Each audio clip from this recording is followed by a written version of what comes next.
সেদিন সন্ধেবেলায় আমার দুটো পার্টি মেকআপের বুকিং ছিল, তাই আমি ওয়েট করছিলাম ওরা কখন আসবে। তো ফাইনালি তারা চলেও এসেছে। দুজনেই কিন্তু স্কুলে পড়ে, দেখে যদিও বোঝা যাচ্ছে না, কিন্তু সত্যি তারা স্কুলে পড়ে। তো যাই হোক, এটা ছিল আমার প্রথম ক্লায়েন্ট। কেমন দেখাচ্ছে ওকে অবশ্যই জানিও।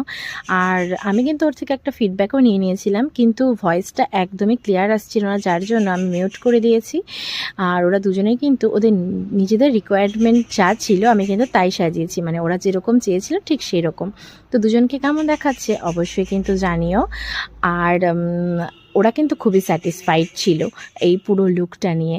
আর ভিডিও মাঝখানে আর করা হয়ে ওঠেনি, কারণ আমাকে করে দেওয়ার মতো কেউ ছিল না, তাই একেবারে ফাইনাল লুক দেখাচ্ছি। এরপরে কিন্তু আমার একটা ইনভিটেশন ছিল বার্থডে পার্টির।